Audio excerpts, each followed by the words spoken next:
Audrey Hepburn, une icône éternelle d'Hollywood, non seulement pour sa beauté gracieuse, mais aussi pour son talent et sa compassion. Sa vie ressemblait à un conte de fées, d'une petite fille survivant aux épreuves de la guerre à une star de cinéma mondialement célèbre. Mais derrière les feux éclatants de la rampe se cachaient des luttes et des chagrins silencieux que peu de gens connaissaient.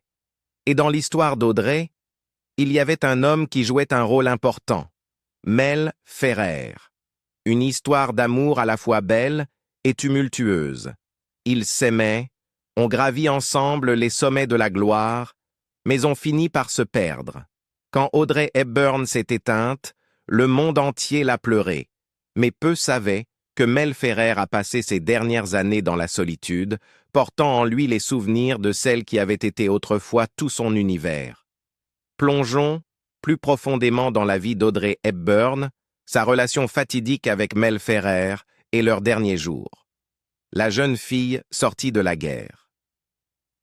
Audrey Hepburn est née le 4 mai 1929 à Bruxelles, en Belgique. Son nom de naissance était Audrey Kathleen Ruston. Sa mère, Ella van Heemstra, était une baronne néerlandaise, tandis que son père, Joseph Ruston, était un homme d'affaires britannique. En raison du travail de son père, Audrey passa ses premières années à voyager entre plusieurs pays, notamment la Belgique, les Pays-Bas et l'Angleterre. Cependant, le plus grand tournant de sa jeune vie survint lorsque son père abandonna la famille alors qu'elle n'avait que 6 ans. L'enfance d'Audrey fut à jamais marquée par les épreuves de la Seconde Guerre mondiale. Lorsque l'Allemagne nazie occupa les Pays-Bas, où elle s'était installée avec sa mère, la vie devint une lutte quotidienne pour survivre. La nourriture se fit rare, et comme tant d'autres, Audrey et sa famille souffrirent de malnutrition sévère. Pour rester en vie, elle se résigna à manger des bulbes de tulipes et endura une faim extrême, ce qui eut des conséquences durables sur sa santé. Ces expériences éprouvantes nourrirent en elle une profonde empathie pour ceux qui souffrent de la guerre et de la pauvreté, forgeant son engagement humanitaire futur. Malgré ces épreuves immenses, Audrey ne renonça jamais à sa passion pour les arts. Dès son plus jeune âge, elle étudia la danse classique et révéla rapidement un talent remarquable. Elle rêvait de devenir ballerine professionnelle, mais les effets de la malnutrition pendant la guerre avaient affaibli son corps, rendant impossible une carrière au plus haut niveau. Bien que dévastée, elle refusa d'abandonner la scène et se tourna vers le théâtre, une décision qui ferait d'elle l'une des actrices les plus aimées de tous les temps. Son parcours, d'une enfance ravagée par la guerre à la célébrité hollywoodienne, fut tout simplement extraordinaire. La résilience qu'elle développa durant ces années difficiles devint l'une de ses marques de fabrique, lui permettant de surmonter les épreuves personnelles et de devenir une icône intemporelle de grâce, de talent et de générosité. Le chemin vers Hollywood. Après la guerre, Audrey s'installa à Londres pour poursuivre son rêve de devenir actrice. Elle commença par de petites productions théâtrales, jouant des rôles mineurs tout en perfectionnant son art.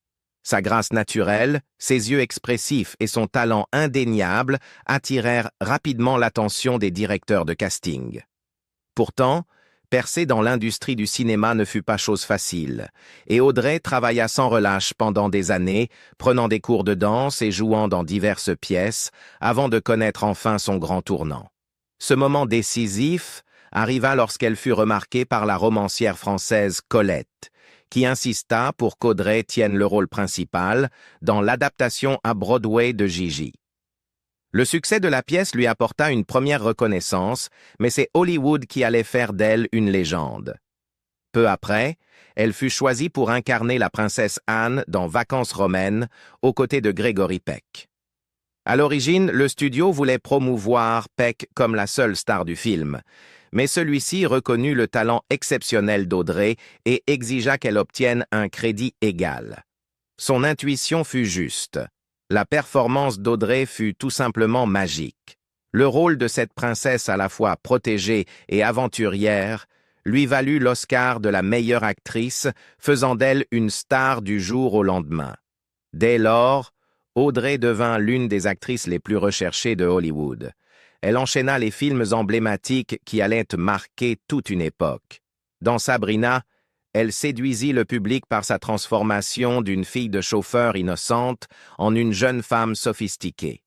Dans Drôle de frimousse, elle fit preuve de son élégance, dansant aux côtés du légendaire Fred Astaire.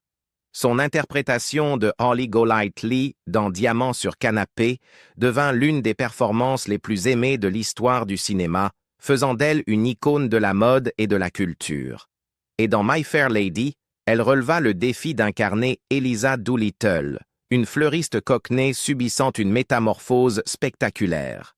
Ce qui rendait Audrey si spéciale, ce n'était pas seulement sa beauté ou son charme, mais la profondeur d'émotion qu'elle insufflait à chacun de ses personnages. Elle possédait cette rare capacité à établir un lien intime avec le public, qu'elle joue une princesse, une artiste en difficulté ou une mondaine. Sa présence à l'écran, à la fois délicate et forte, alliée à sa grâce naturelle, la distinguait des autres actrices de son époque. Malgré sa célébrité fulgurante, Audrey ne se laissa jamais totalement emporter par les fastes d'Hollywood. Derrière les lumières étincelantes, elle aspirait à quelque chose de plus profond. Une famille stable et aimante. Si elle adorait jouer, elle parlait souvent de son désir d'un foyer rempli d'amour et d'enfants. Et c'est alors qu'elle rencontra Mel Ferrer, l'homme en qui elle crut trouver le bonheur qu'elle cherchait si ardemment. Mel Ferrer, l'homme destiné d'Audrey Hepburn. Audrey Hepburn rencontra Mel Ferrer au début des années 550. À l'époque, Ferrer était un acteur, réalisateur et producteur ambitieux déjà bien établi dans l'industrie du spectacle. De 12 ans, son aîné, il avait été marié 2 fois auparavant et avait des enfants issus de ses relations précédentes. Dès leur première rencontre, Ferrer fut fasciné par la beauté et le talent extraordinaire d'Audrey. Il voyait en elle quelque chose d'unique. Non seulement une actrice, mais une femme qu'il pouvait aider à façonner et guider. Contrairement aux autres hommes attirés par la seule célébrité et l'apparence d'Audrey, Ferrer se voyait comme un mentor, quelqu'un qui la pousserait vers des sommets encore plus élevés dans sa carrière. Leur relation se renforça lorsqu'ils jouèrent ensemble dans la pièce de Broadway Ondine, une production qui marqua un tournant pour eux deux. La pièce connut un grand succès, valant à Audrey un Tony Award et scellant encore davantage le lien entre eux. Leur alchimie intense sur scène se prolongea dans la vie réelle, et très vite, ils devinrent inséparables. Souhaitant fuir les pressions d'Hollywood, Audrey et Ferrer choisirent de se marier discrètement en Suisse. Ce fut un cadre idyllique, loin des ragots et des flashs de l'industrie cinématographique. Beaucoup pensaient qu'Audrey était profondément amoureuse de Ferrer, au point d'être prête à tout pour préserver leur relation. Pour elle, il n'était pas seulement un mari, mais une force protectrice, quelqu'un en qui elle croyait pour veiller sur elle et la soutenir. Pourtant, derrière cette façade de conte de fées, leur mariage était loin d'être parfait. Dès le début, des tensions apparurent dans leur relation. Ferrer était un homme au caractère fort et dominant, tandis qu'Audrey était une âme sensible, en quête d'un foyer paisible et aimant. Ferrer n'était pas seulement le mari d'Audrey, il jouait également un rôle clé dans sa carrière. Il s'impliquait dans bon nombre de ses décisions professionnelles, exerçant souvent un contrôle sur les rôles qu'elle acceptait et sur les personnes avec qui elle travaillait. Certains amis d'Audrey pensaient que Ferrer était trop autoritaire, prenant des décisions davantage pour satisfaire ses propres ambitions que celles d'Audrey. Malgré ces difficultés, ils continuèrent à collaborer sur divers projets, notamment Guerre et paix et Green Mansion. Cependant, au lieu de renforcer leurs liens, ces collaborations ajoutèrent encore plus de tension à une relation déjà fragile. Le tempérament exigeant de Ferrer entrait en conflit avec la douceur d'Audrey, et la pression d'être constamment sous le regard du public n'arrangeait rien. L'un des plus grands chagrins de leur mariage fut la lutte d'Audrey pour devenir mère.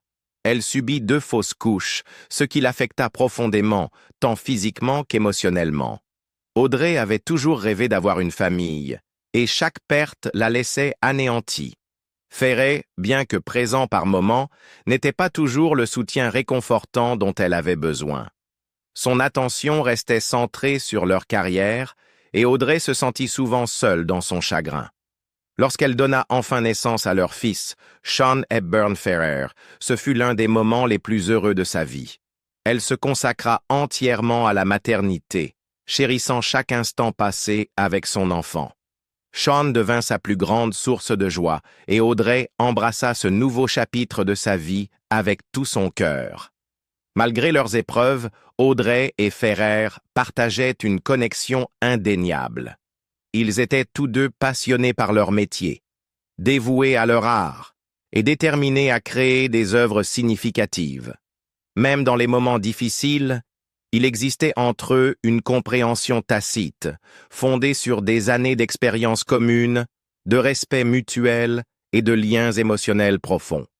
Audrey attribuait souvent à Ferrer le mérite de l'avoir aidé à affiner son jeu d'actrice et à naviguer dans les complexités d'Hollywood.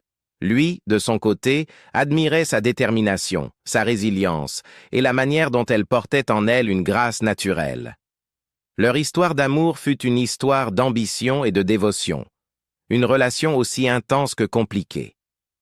Bien qu'Audrey ait ensuite choisi une vie plus calme, loin des exigences constantes du cinéma, Ferrer resta une figure marquante de son histoire personnelle. Il avait été son partenaire dans le succès, l'homme qui l'avait accompagné durant certains des moments les plus déterminants de sa vie. Leur parcours commun, fait de triomphes et d'épreuves, laissa une empreinte indélébile sur eux deux. Leur histoire d'amour n'était pas un conte de fées, mais celle de deux artistes dont les chemins s'étaient entrelacés de façon à les transformer à jamais. En Ferrer, Audrey trouva non seulement un mari, mais un mentor, un collaborateur et, pendant un temps, l'homme qu'elle croyait être son destin. La fin d'une histoire d'amour. À la fin des années 1960, la relation entre Audrey Hepburn et Mel Ferrer était irrémédiablement brisée. Ce qui avait autrefois été une histoire d'amour passionnée et étroitement liée était devenu une lutte douloureuse. Les rumeurs d'infidélité de Ferrer, qui circulèrent depuis des années, ne pouvaient plus être ignorées. Audrey, qui avait toujours rêvé d'un partenaire stable et fidèle, fut profondément blessée par cette trahison. Malgré son amour sincère pour Ferrer et son désir de maintenir leur famille unie, la distance émotionnelle entre eux ne cessa de croître, et leur mariage se délitait lentement. Pendant des années, Audrey avait fait des sacrifices pour préserver leur lien. Elle avait souvent placé la carrière de son mari avant la sienne, lui laissant un rôle de gestionnaire dans sa vie professionnelle. Ferrer avait toujours été une figure dominante, influençant bon nombre de ses choix de carrière et orientant son parcours à Hollywood. Au début, Audrey admirait ses conseils, le voyant à la fois comme un mentor et un époux. Mais avec le temps, son autorité devint oppressante, et elle se sentit piégée dans une relation où sa propre voix n'était plus entendue. Les pressions de la célébrité, les exigences de leur carrière, et les attentes qu'on plaçait en eux en tant que couple emblématique d'Hollywood ne faisaient qu'aggraver leurs difficultés. Audrey, qui avait cru que l'amour et le mariage lui apporteraient le bonheur qu'elle recherchait tant, se retrouva plus seule que jamais. Sa nature douce et sa loyauté inébranlable ne suffirent pas à réparer les fissures de leur union. Malgré ses efforts, il devint douloureusement évident qu'ils n'étaient plus le couple amoureux d'autrefois. Après 14 ans de vie commune, Audrey et Ferrer divorçaient officiellement. Cette séparation fut une épreuve lourde pour eux deux. Ferrer, anéanti par la fin de leur mariage, subit une crise cardiaque peu après. Audrey, épuisée par des années de tourments émotionnels, décida quant à elle de s'éloigner d'Hollywood pour se concentrer sur son bonheur personnel. Pour Audrey, ce divorce marquait la fin d'une époque. Ce n'était pas seulement la rupture d'un mariage, mais aussi la clôture d'un chapitre de sa vie qui l'avait profondément façonné, tant sur le plan personnel que professionnel. Elle s'était tant investie dans Ferrer, croyant en sa vision, faisant confiance à son jugement, suivant sa direction. Mais au final, l'amour seul n'avait pas suffi à les maintenir unis. Malgré la douleur, il ne subsista aucune rancune entre eux. Contrairement à bien des divorces hollywoodiens marqués par le scandale et l'amertume, Audrey et Ferrer conservèrent un respect mutuel. Ils avaient partagé trop de choses, des années d'amour, de succès professionnel, et la joie d'élever leur fils, Sean, pour laisser leur passé se transformer en hostilité. Audrey finit par tourner la page, trouvant de nouveau l'amour auprès du psychiatre italien Andrea Dotti, avec qui elle eut un autre fils. Elle s'éloigna du cinéma, consacrant davantage de temps à l'humanitaire, ce qui définirait plus tard son héritage. Ferrer, de son côté, poursuivit sa carrière dans le cinéma, mais d'une certaine manière, il ne parvint jamais à oublier Audrey. Elle avait été l'amour de sa vie, la femme qu'il avait cru voir à ses côtés pour toujours. Leur histoire fut faite de passion, d'ambition, d'amour et de perte. Un rappel que même les plus belles romances peuvent être teintées de tragédie. Une relation qui brûla intensément, laissant derrière elle des souvenirs de rêves partagés et de dévotion profonde. Bien qu'ils aient fini par suivre des chemins différents, le temps passé ensemble par Audrey et Ferrer resterait à jamais un chapitre essentiel de leur vie, un chapitre qui les marqua, les transforma et qui, malgré sa fin douloureuse, ne serait jamais oublié. Les dernières années d'Audrey Hepburn. Après s'être éloignée des projecteurs, Audrey Hepburn se consacra corps et âme à l'humanitaire, devenant ambassadrice de bonne volonté pour l'UNICEF. Elle se rendit dans certaines des régions les plus ravagées par la guerre et la pauvreté, notamment en Éthiopie, au Soudan, au Bangladesh et en Somalie. Audrey visita personnellement des villages, porta dans ses bras des enfants affamés et plaida sans relâche pour de meilleurs soins de santé, une meilleure nutrition et une éducation pour les plus vulnérables. Elle utilisa sa renommée mondiale non pas pour elle-même, mais pour donner une voix à ceux qui n'en avaient pas. Malgré les épreuves qu'elle rencontrait, Audrey demeura inébranlable dans sa mission, convaincue que son travail avec l'UNICEF était le chapitre le plus significatif de sa vie. Elle parlait souvent de son propre passé durant la Seconde Guerre mondiale, qui avait nourri en elle cette profonde empathie envers les plus démunis. Elle déclara un jour « Je me sens privilégiée de pouvoir aider.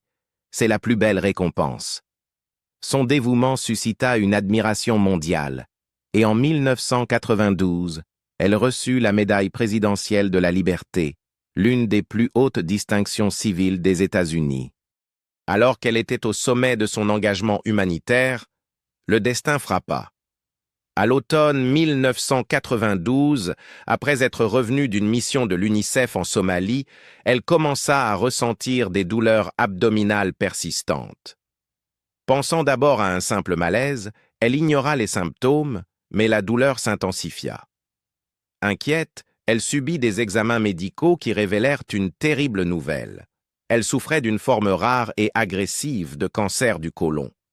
Le diagnostic fut un choc pour ses proches, Audrey ayant toujours mené une vie saine, avec une alimentation équilibrée et peu d'excès. Déterminée à lutter contre la maladie, elle subit une intervention chirurgicale à Los Angeles en novembre 1992. Cependant, les médecins découvrirent rapidement que le cancer s'était trop propagé pour être traité efficacement. La chimiothérapie fut écartée car elle n'aurait fait que prolonger sa souffrance sans espoir de guérison. Consciente que ses jours étaient comptés, Audrey prit la décision déchirante de retourner en Suisse, dans sa maison qu'elle aimait tant. En décembre 1992, affaiblie mais toujours pleine de grâce, Audrey regagna sa demeure bien-aimée de Tolochenaz, en Suisse.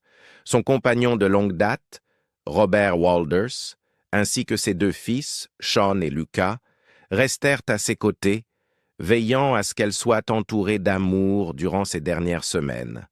Face à l'inéluctable, Audrey demeura d'un calme remarquable, passant ses derniers jours dans une paisible introspection. Elle trouva du réconfort dans la beauté tranquille de la campagne suisse où elle avait toujours trouvé refuge loin du tumulte d'Hollywood. Pour rendre son voyage de retour plus doux, son ami de toujours, le couturier Hubert de Givenchy, fit affréter un jet privé rempli de fleurs, l'un des nombreux gestes de tendresse témoignant de l'amour profond qu'elle inspirait. Même dans ses moments les plus faibles, Audrey continuait à exprimer sa gratitude pour la vie qu'elle avait vécue et l'amour qu'elle avait reçu. Elle trouvait de la joie dans les plaisirs simples, écouter de la musique, regarder tomber la neige, tenir la main de ceux qu'elle aimait. Le soir du 20 janvier 1993, Audrey Hepburn s'éteignit paisiblement dans son sommeil, entourée de Robert Wolders et de sa famille. Elle avait 63 ans. Le monde pleura la perte d'une icône, non seulement pour ses contributions au cinéma, mais pour sa gentillesse, son humilité et son engagement inébranlable envers les causes humanitaires. Les funérailles d'Audrey furent une cérémonie intime en présence de ses proches et amis. Des fleurs affluèrent du monde entier, témoignant de l'empreinte profonde qu'elle avait laissée. Gregory Peck, son cher ami et partenaire dans Vacances romaines, fut si bouleversé qu'il enregistra une lecture émotive de Unforgettable en sa mémoire. Bien qu'Audrey Hepburn ait quitté ce monde trop tôt, son héritage reste éternel. À travers ses films, son travail humanitaire et les innombrables vies qu'elle a touchées, elle continue d'inspirer les générations. Selon ses propres mots, la meilleure chose à laquelle tenir dans la vie, c'est les autres. Et c'est ainsi qu'on se souviendra toujours d'elle, comme d'une femme qui offrit au monde non seulement sa beauté et son talent, mais un amour et une compassion sans limite. Mel Ferrer, La solitude. Après les projecteurs. Après son divorce avec Audrey Hepburn, Mel Ferrer continua à travailler dans l'industrie cinématographique, mais sa carrière ne retrouva jamais le même niveau de succès. Autrefois acteur, réalisateur et producteur très convoité, il eut de plus en plus de mal à obtenir des rôles importants. Bien qu'il soit resté actif à Hollywood, les années dorées de sa carrière semblèrent derrière lui. Ferrer se remaria après Audrey, mais aucune de ses relations ultérieures n'eut la même profondeur ni le même impact durable. Ses mariages suivants, bien que significatifs à leur manière, manquaient de la passion et de l'admiration qui avaient marqué son union avec Audrey. Beaucoup de ceux qui le connaissaient pensaient qu'ils ne s'étaient jamais vraiment remis de leur histoire d'amour. Audrey avait été la femme la plus emblématique de sa vie, et malgré leurs différences, elle avait laissé une empreinte sur son cœur que nul ne put remplacer. Malgré ses difficultés personnelles, Ferrer resta impliqué dans le milieu du spectacle à divers niveaux. Il joua des rôles secondaires au cinéma et à la télévision sans jamais retrouver le prestige de ses anciens projets. Il travailla aussi en coulisses comme producteur, mais son influence à Hollywood s'était estompée. Contrairement à Audrey, qui trouva un nouvel élan dans l'humanitaire, Ferrer ne sembla jamais trouver une passion capable de le combler à nouveau. Avec l'âge, la santé de Ferrer se détériora. Bien qu'il gardât une allure digne en public, il luttait en privé contre divers problèmes de santé. Durant ces dernières années, il souffrit de maladie cardiaque, une condition qui le tourmentait depuis sa jeunesse. Après son divorce d'avec Audrey, il avait subi une crise cardiaque, manifestation physique du choc émotionnel causé par leur séparation. Bien qu'il se soit remis, ses problèmes cardiaques persistèrent jusqu'à la fin de sa vie.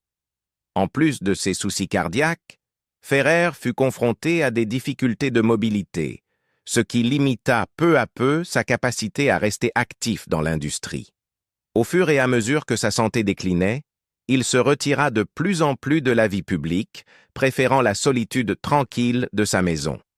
Amis et collègues le décrivaient comme un homme autrefois au centre de l'attention, vivant désormais dans l'ombre de sa gloire passée. Contrairement à Audrey, dont les dernières années furent remplies d'amour et de sens grâce à son engagement humanitaire, la fin de vie de Ferrer fut marquée par une certaine solitude. Sa présence à Hollywood s'effaça, et bien qu'il soit resté entouré de famille et d'amis, il ne vivait plus sous les projecteurs qu'il avait jadis définis. Le 2 juin 2008, Mel Ferrer s'éteignit paisiblement à son domicile en Californie à l'âge de 90 ans. Sa mort fut discrète, loin du faste qui avait autrefois entouré son nom. Bien qu'il ait eu une vie longue et riche en événements, ses derniers instants étaient loin de l'existence glamour qu'il avait connue à Hollywood. Malgré la solitude de ces dernières années, les contributions de Ferrer au cinéma et au théâtre font partie de son héritage. Il était un homme de grand talent et d'ambition, un visionnaire qui avait joué un rôle important dans la carrière d'Audrey Hepburn et dans l'âge d'or du cinéma. Pourtant, son histoire est aussi celle d'un homme en quête, qui, malgré ses succès, ne retrouva jamais tout à fait la magie qu'il avait connue avec la femme qui fut l'amour de sa vie. Audrey Hepburn et Mel Ferrer partagèrent un parcours fait d'amour, d'ambition et de chagrin. Leur vie, marquée par un succès extraordinaire et de profondes luttes personnelles, continue de fasciner le monde. Mais au-delà de leur célébrité, ils étaient humains, confrontés aux mêmes joies et peines que tout un chacun. Et vous, quel fut selon vous le moment le plus marquant de leur relation? Pensez-vous que leur histoire aurait pu connaître une autre fin? Partagez votre avis dans les commentaires. Si vous avez aimé cette vidéo, n'oubliez pas de liker, partager et vous abonner pour plus d'histoires sur la vie des légendes d'Hollywood. Merci de nous avoir suivis